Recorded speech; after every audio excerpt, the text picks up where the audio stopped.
I have not seen you since the Sydney show. I know.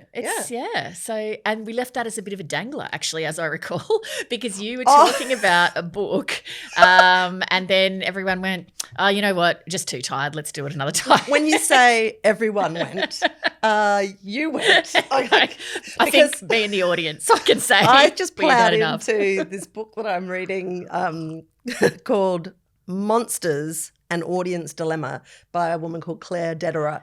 And I read out a page of it to you and you're on stage and you're like, ow. I'm like, that didn't land. But it was actually, it was a bit, an hour and a half heavy into a live show. It was an absolute cracking climactic moment for the show, right? Like just like impenetrable page of prose over like significant kind of thorny philosophical issue, entire audience, and sales goes, ow. And that's a wrap. Bada bing. I am interested in this because it feels like it's a theme that you and I have repeatedly come back to over the almost 10 years or so of this podcast. So, right. So now that I've got full energy, hit me. Okay, so it is indeed a book about whether it's okay to enjoy works of art created by people who are monsters. So it's that badly behaved artist genius kind of idea. So that's why I picked it up. I think I read like a review of it or something in the paper and I thought, ooh, this is really in my little area. And it's I think it's a best-selling book. It's by an American woman, Claire Dederer. And she is a film writer by trade. And so she starts with the films of Roman Polanski and of Woody Allen. And she's kind of asking herself whether her instinct to be ashamed of really loving Roman Polanski as a filmmaker is a fair one or not. And I kind of, I went through the first two chapters, which are Polanski and Woody Allen, and then I felt like the book wasn't really quite getting anywhere. So I kind of put it down for a bit, and then I picked it up again, and I really got really back into it when she starts looking at her own early career as a film reviewer and her struggle to kind of fit into the mold of what acceptable art criticism is, and the works that are broadly assumed by everybody to be genius, and whether that's problematic. And she said that as a female film reviewer in what was at that time a fairly male-dominated field, she found herself trying to adjust her own responses to fit in with the kind of prescribed framework of what is genius in filmmaking and what isn't. Oh. It's really interesting. And she describes this cup of tea that she had with a male colleague where she was talking about, I think, Woody Allen or something. And this guy was just saying, look, you've got to put your personal feelings aside. This is just, objectively genius filmmaking. And she was like, I don't know if it's really an objective thing, to be honest. So where did she come down on the central question of, is it all right to art created by? I think where she's going, and I haven't finished it yet, but what I'm finding interesting about it is that she's questioning the whole concept of objectivity in your responses to works of art. And also she's questioning the objectivity of assessment of people as genius and what that entitles them to do. And the most interesting part of it, I think, is that she looks at what flexibility we've traditionally accorded geniuses and asked whether their genius is dependent on the flexibility that we give them. So what she's saying is maybe their kind of warped personalities are the seed of their creativity, or maybe it's that once you get used to being allowed to behave like a total dickhead, you start to incorporate that behavior into your sense of self-worth or your sense of genius. Yeah, because there's a freedom it's a real chicken and egg, with it. So, because obviously if you want to create great art, it's got to come from a place of truth, which means you've got to be kind of free in the creation of it. Right. And so it's kind of a bit rich to say, okay, we'll be free in the creation of your art, but then actually in your real life, you've got to put some boundaries on your behavior. Yeah, but she also looks at the kind of the social reality of who gets to fuck around and be a dickhead, like, because, and this is where there's a sort of an interesting gender lens as well, because like she looks at, art monsters through history and what they've got away with. Right. Or like, and would, for instance, a female artist be able to disport themselves like Picasso did, or, Hemingway, and she also looks at how much of this sort of bad behavior is kind of the cost of it is carried by women in the lives of these male geniuses. Yeah. And yeah, it reminds me of this little like bit that I remember from, I think it's one of Helen Garner's diaries, where she, because obviously her last diary is substantially about being married to a kind of genius male novelist and having to sort of, leave the house during business hours to do her own writing so that she wouldn't sort of disrupt the genius of her husband, which really shits me to tears. But like, she told this little story, I think in one of her diaries, about, I think it was Stravinsky, a famous composer anyway, who used to work up in the office and then come downstairs for lunch, and his wife and children were allowed to attend and dine with him, but only if they said nothing. I think Garner's friend Drusilla Majeska wrote a book called Stravinsky's Lunch. Look, the question about whether you can enjoy something in a purely objective sense, I've tried to test this, and I might have even said this on the podcast before, by trying to rewatch Louis, which I absolutely loved that show. And then all the stuff came out about Louis C.K. Yeah. And I felt, because I was such a fan of his and such a fan of that show, I felt kind of like I'd been made a fool of, because I felt like, well, the way you write and the way your show is and all the issues it's about, I feel like you kind of get humanity and what people are like. And then actually what it's turned out is that you've acted like a bit of a dickhead. Having said that, acting like a bit of a dickhead is also part of humanity. So you found that when you went back to watch Louis, I couldn't separate looking at Louis from thinking about that. I just felt a little bit crushed. And so I found it really difficult to watch this show with the same level of enjoyment. I could still see that it was a good show, but I couldn't just divorce my thoughts about Louis C.K. from just what had come out about him personally. Like, you can't kind of, I think, watch someone on television if you know things, or a film or whatever, if you know things about them, you can't just then view them. They're not like some just empty cipher that you kind of can project onto. Have you seen Tar? Yeah, I have, actually. We haven't talked about it. So, I mean, it fits with this theme, and I thought it was really interesting. I don't know that I could say that I liked it because it was such a challenging film on so many different levels, but it is basically an art monster film. But the thing that makes it really interesting is they've made the central protagonist this lesbian woman called Lydia Tarr, she's got an EGOT, the Emmy, Grammy, Oscar, Tony, one of the few people on the planet that's got all those things. She's a musical genius, she's a conductor, she's in demand around the world, she's a composer, blah, blah, blah, the whole works, played by Cate Blanchett. And as the film unfolds, it's partly about her life, but then it also becomes clear that, as sometimes people do when they get to this elite level, she's able to kind of, hit on people and sort of manipulate people to get her own way, kind of thing. And then it unfolds from there. But there's a scene really early on. I mean, the film, when I say I'm not sure if I could say I liked it, it certainly has stuck with me and I've thought about it a lot, which I think is always the mark of a good film. There's a scene early on where she's giving a lecture at Juilliard and she's talking about Bach, and she asks this kid, what he thinks about something to do with Bach, and he goes, I don't listen to Bach. And she's like, what? And he goes, well, I forget whatever his identity is, but as a person of this identity, I reject a, cisgender, privileged white man, blah, blah, blah, however he described Bach. Misogynistic, whatever. And so she then does a very scathing intellectual decimation of the argument that he's just mounted on the basis of Bach's genius, which she kind of picks apart. In the process of doing it, which she's doing in front of a room of people, there's a power imbalance, right? Because she's Lydia Tarr and he's just this student. Yeah, she has much more knowledge and experience, and so she decimates him and humiliates him in the process.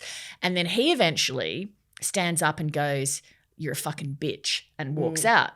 And so then it flips it again, because then you're like, oh, of course, because anytime you want to go a woman, you always got to come back to the gendered takedown. Yeah. And so there's so many layers of where you're conflicted watching it. And so I thought that was brilliant because it captures the real true nuance of human life, which is that these issues are very complicated and hard to unpick and to kind of get through. So I thought it was a really interesting piece of work on that level. It's fascinating, actually, because just listening to you talk, I think, this question of identity and being able, like, we use it as a decoder, right? Like you say, well,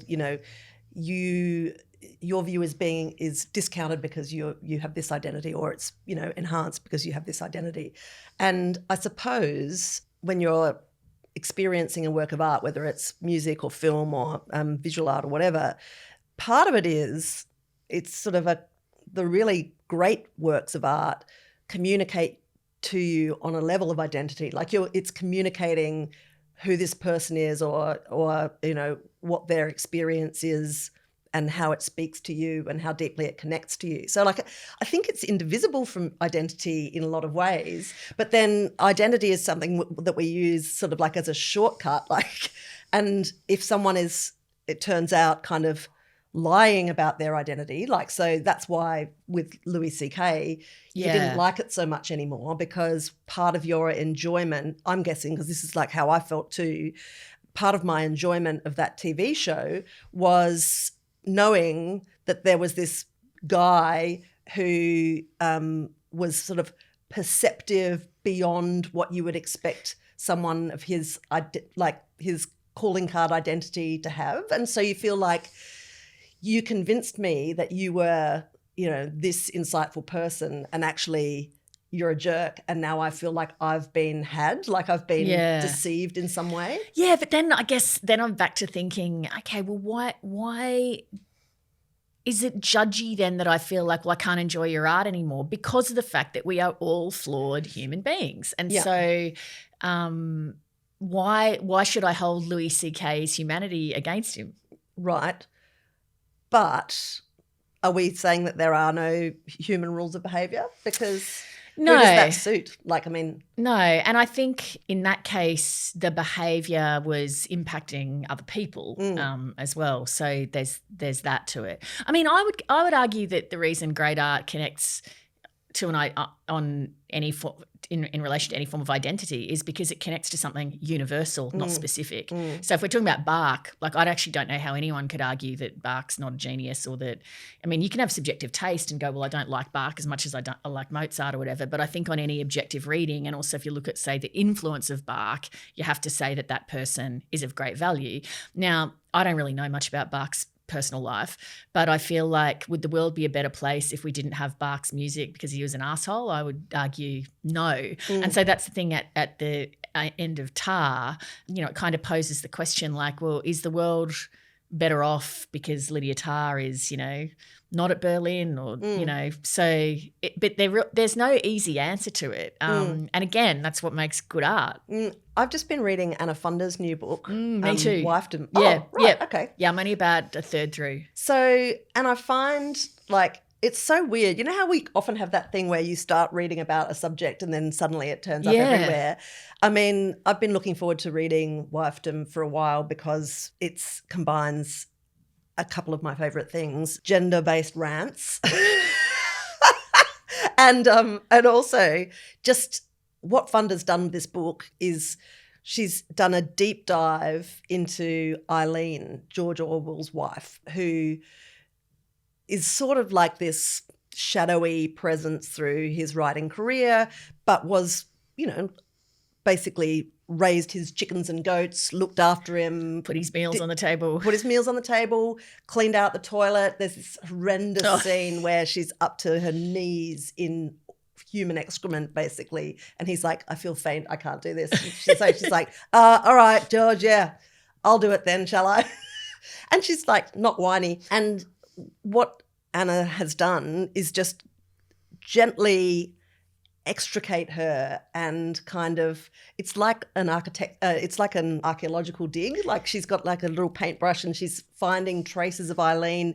She's found, some letters that she wrote to her best friend. And she's also assessing the way Eileen has been treated in biographies of Orwell, which is that she's been largely dismissed and her role minimised. His poor behaviour has been minimised by, traditionally male biographers. And just the job that's been done on this woman is quite profound. So like in his book, Homage to Catalonia, which I've not read, thank God Anna Funda has, which is Orwell's account, of his crazy brave mission to go and fight in the Spanish Civil War. Eileen was there with him the whole time, and he doesn't mention her by name at any point of his own book about it. And she took a lot of risks and also subbed all of his copy and typed everything up, including the manuscripts for that book, which as she typed it, she must have been like, you arsehole. But maybe she wasn't, because, again, the standards of the day, were such that, and maybe that's why some of the biographers didn't really think about it, because it wasn't something that people thought about. But, I mean, I guess it's also goes back to, say, Virginia Woolf, A Room of One's Own, right? It's the same kind of argument, which is she's making the argument that for a woman to reach her creative potential, you have to have space carved out for you. Yeah. But actually anyone does. And so the reason that your Barks and your Orwells and people like that have been able to achieve these great things is because they have had space carved out for them to enable them to do it. Whether in, centuries past it was a patron who paid for you to be off, doing whatever you were doing. Yep. Or whether it's that you were, had a wife to look after stuff. And realistically, I mean, Virginia Woolf did have a wife. She had Leonard Woolf, who typed her manuscripts, who made her lunch, who, fished her out of the, I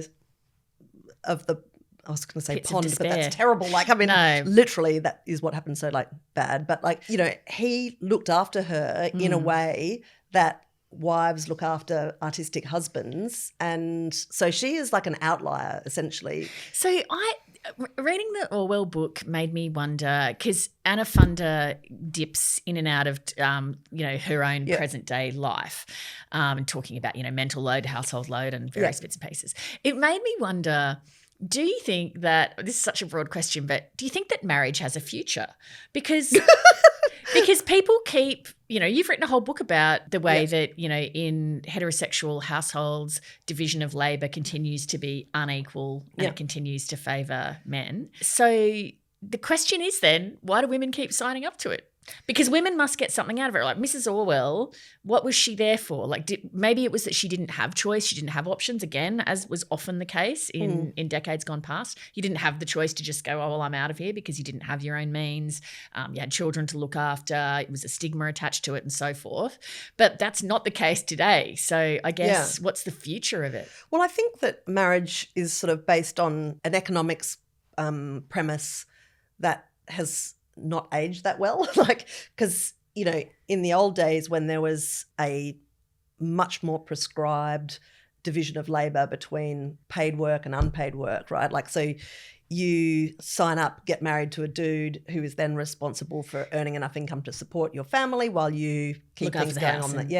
But now, women are also economically are also bringing in income to the house, but haven't quite relinquished a proportionate share of the domestic work that is unpaid. So we're not as good at measuring unpaid work because we don't pay for it. So like that's one of the most important ways that you can measure work is by like paying for it. So I think that is, I think it's absolutely a structural part of female frustration with the institution of marriage, for sure. But I also think like it's a bizarre and outdated set of obligations on men as well. Like I just think that the idea that you're only really properly undertaking your role as, a husband or a father if you are spending a lot of time away from the home earning money, like is kind of like a bit of a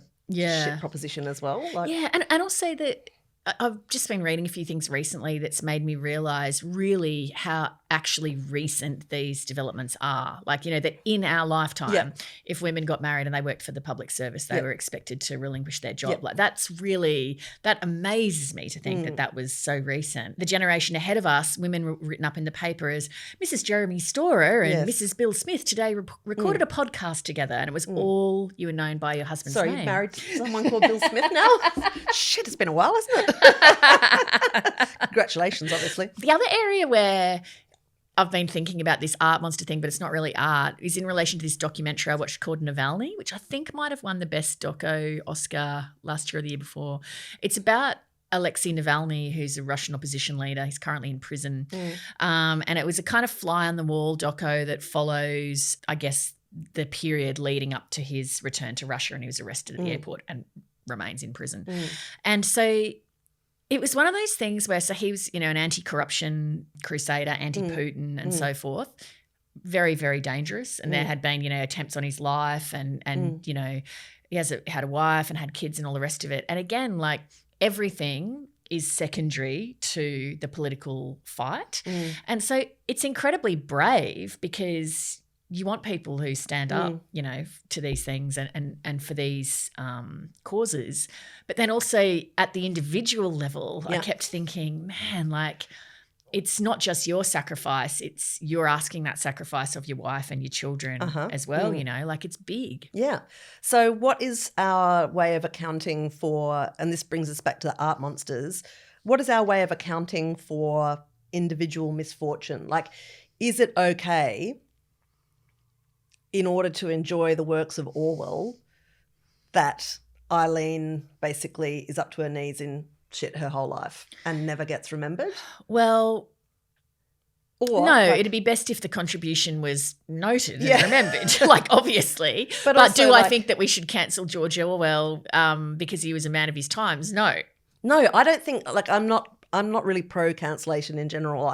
And I think having more information is always the best solution, right? Definitely. And I think, like, in some ways, humanity over the arc of history, I hope, takes care of this stuff by producing Anna Funder, who will go and read up and expose this, just like, Claire Wright did in one of my favourite works of history about the Eureka Stockade. She went and wrote a historical account of the Eureka story, only putting the women back into it. That it's a really great lesson in the fallibility of history and the way history is written at the time and the value of going back and having a second look, because history is sort of never really finished, is it? Like, I mean, and we can now, look back at historical events and see how they were recorded and understand that there were flaws in what we thought was an objective approach at the time. So there's sort of no such thing as objectivity, which is sort of what Claire Dederer is arguing in this Art Monsters book. I just remembered a story that Julia Baird told me once about when she was researching her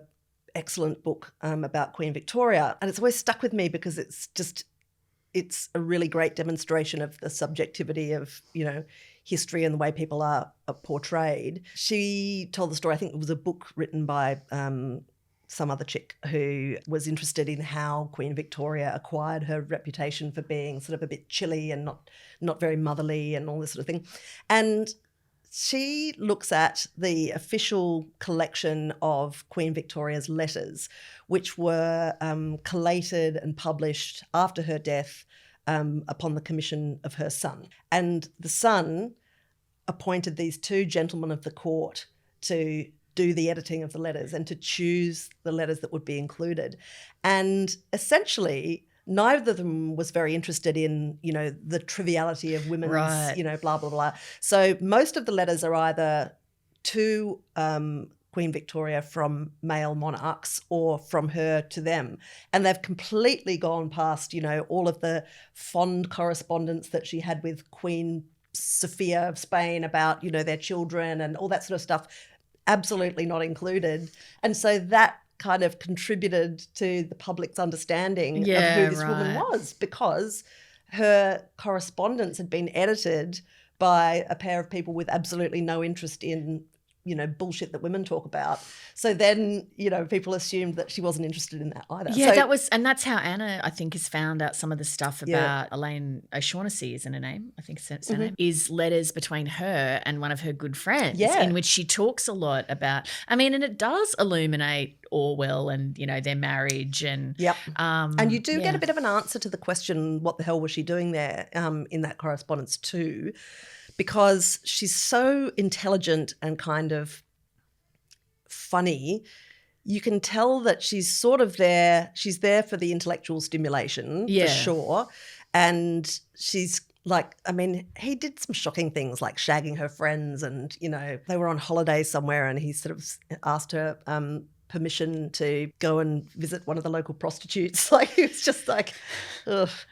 Yeah, it was, yeah. And she's like, I've got some of your typing to do, you know. But like, so maybe in that era, having that level of intellectual stimulation in your marriage is something you wouldn't necessarily expect as a woman of the time. So maybe you're kind of like, well, at least we're talking. Yeah, at least it's fun and interesting, yeah. maybe. Before we're out of time, I just wanted to mention a podcast I've listened to, which is about a genuine monster, actually. But it was so well done, and I just wanted to mention it for one particular reason. It's called Hannah's Story, and it's not something I would have naturally chosen to listen to, but Lisa Miller recommended to me and said, you should listen to this. It's really very, very good. It's about Hannah Clark, who was the woman in Brisbane with the 3 children who the husband, Rowan Baxter, killed. Yeah. I'm not recommending that this is a podcast that everyone should listen to because the content obviously is pretty hard going. But the reason that it's been done by 2 journalists at 9 News Brisbane, Jess Lodge and Melissa Downs. The reason it's compelling and could be worth a listen for some people is that, you know how when you see a crime of this nature happen, they'll often I'm actually on the edge of tears even just thinking about that. You'll see a headline and it'll say something like, he seemed like a nice bloke, says neighbour. And then there'll be a huge outcry and people will go, don't you dare call that monster a nice bloke.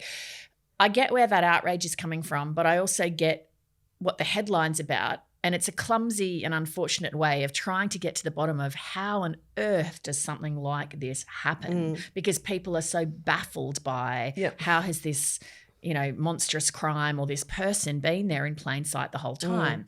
And so what this podcast does very well is it doesn't really answer the question about, I mean, it's called Hannah's Story for a reason because it's from her end. So it doesn't really get to the bottom of why does a man do this? Because I think essentially that's unknowable because it's such an unfathomable crime that you can't ever really understand. It's an act of madness to do something like that. But what is interesting is they portray in great detail through conversations with her brother, with her parents, with her friends, with people they went to the gym with, what was kind of going on and all of these like little things that in hindsight when everyone added together they were like, yeah, actually that paints a disturbing picture. But in isolation and over a period of time, just like the frog in boiling water thing, no one could really identify how dangerous he was and the situation was. There wasn't physical violence in the household, but there was a lot of other coercive control kind of behaviour.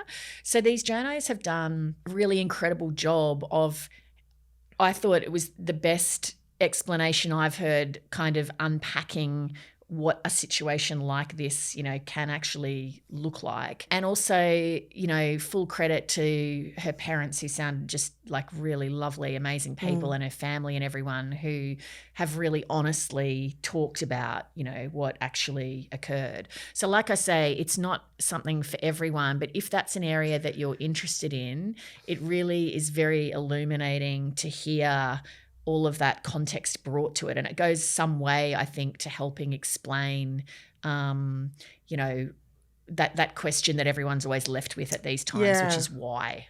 Yeah, I mean, and in lots of ways, that's kind of what Helen Garner has spent her nonfiction career doing, right, is actually squarely facing the most terrible crimes, you know, and looking at how any human could be capable of behaving that way. And I think one of the big issues or realities around domestic violence is what happens when a person changes that you think that you know, and this sort of strange behaviour starts to escalate. In that situation, when you're in a relationship and someone that you love is changing, you've got a kind of investment in it not being real. Like, do you know what I mean? Like, particularly if you've got kids, you're kind of like, well, I've got to be an optimist about, you know, Yeah. Or you're being manipulated Yeah. and you don't actually see it. Yeah. You can't actually see it till you can kind of get, you know, out of it, and then you bring a bit more clarity to it. And that's one of the things they explain, you know, really well in this podcast. So anyway, I don't really want to end this pod on that such terribly uncheery note. So can I just mention one other thing before we zip off? There's a documentary on ABC iView called Falau. It was I haven't watched that. Yeah. Is it good? So it was great. It's a two-parter. So it was controversial and there was a lot of talk about it. The ABC delayed airing it and so forth, and it's up now. It's looking What was the delay? There was just back and forth editorial sort of things. Israel Folau wasn't participating, and so they were making sure it was fair and balanced and all of the rest of it. So it's basically about the football player Israel Folau, who you might remember, big controversy around him and some remarks that he made relating to his Christian faith.